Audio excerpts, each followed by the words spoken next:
Hi, I'm Max Clark. One of the things that we do when we're evaluating and how to match a provider with a customer is org sizes. This is going to sound really interesting. Maybe this is familiar to you. Maybe this is just going to sound strange. If you are a large enterprise, let's just put you in the Fortune 1000 size. If you're a Fortune 1000 company, you have an organizational structure related to functional areas of the business. You've got teams, you've got project management, you've got procurement, you've got legal, you've got quality control, you've got, maybe you're in Six Sigma and you're doing continuous improvement across these things, and you've got a cadence, and you've got checklists, and you've got project plans, and you've got reporting intervals, and you're probably running OKRs, something along, something similar. And if you're tech, you're running OKRs. In that case, it makes sense for you to do business with a service provider that can talk the same language and run at the same cadence as you and have the same sort of team integrations. So when we talk to larger enterprises, when our customers are looking for service providers and they're a large enterprise, right? One of the things that we're talking about is, okay, what is the right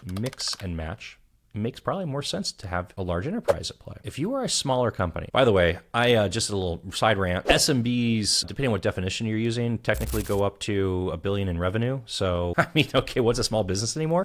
In most people's examples, small businesses are going to be somewhere between, 50 to 500 employees. So let's just kind of put small businesses where, this is so crazy. I've seen the defined up to 1,000 employees. So then you get mid-market at 1,000 plus employees. So let's just say up to 500 employees. If you're an SMB, you're sub 200 employees, let's say 50 to 200 employees, it is going to really suck if you go and you're working with a service provider that is geared up and structured around servicing Fortune 1000 plus companies, because the bureaucracy that you're going to deal with and the levels of interaction and the workload that's going to be assumed on you is going to make absolutely no sense. It's going to be crazy town for you. So if you're between 50 and 200 employees, 50 to 500 employees, you probably want to work with a service provider that is equipped to deal with SMBs. If you're a mid-market emerging, and you're in that 500 to 1500, or maybe we're going to call it, you're in the 1,000 to 2,000 size employee, same thing. There's different tiers, right? So we see these different levels between micro organizations, SMBs, small medium enterprise, mid-market, large enterprise, and how you actually fit up and down the stack. This is part of the reason why larger service providers start segmenting based on customer size, because they have different teams doing different things. Part of it's just resource efficiency, right? The amount of resources you can allocate to a small customer are just less than what you're going to allocate to a large enterprise. If you're selling a service and it's got 200 seats licensed, the value of that company to you as a service provider is just much lower than a value of somebody that's got 20,000 seats licensed, right? There's no judgment with that. It's just a reality. So this becomes a consideration for us when we're matching a company with a service provider.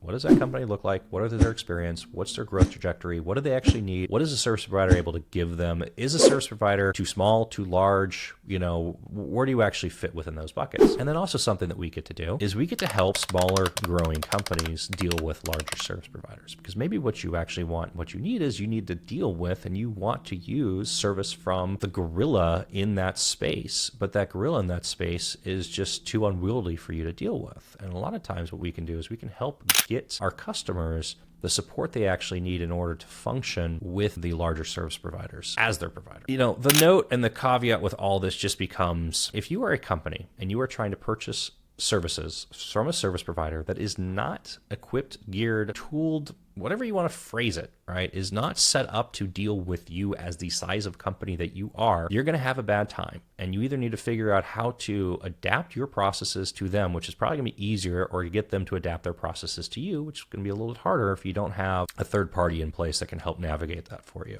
When I say navigate this could be pre-sales, sales, account management, QBRs, implementation, billing, collections, modifications, whatever it might be. Like there's lots of different processes that we go into account manage, account lifecycle over a long period of time. So just, food for thought. Are you dealing with a service provider that makes sense for you based on the size that you are? And is that service provider, are you trying to push them outside of their comfort zone and their zone of excellence for how they actually deliver service? I'm Max Clark. If you have any questions, comments, let me know below and we'll get back to you.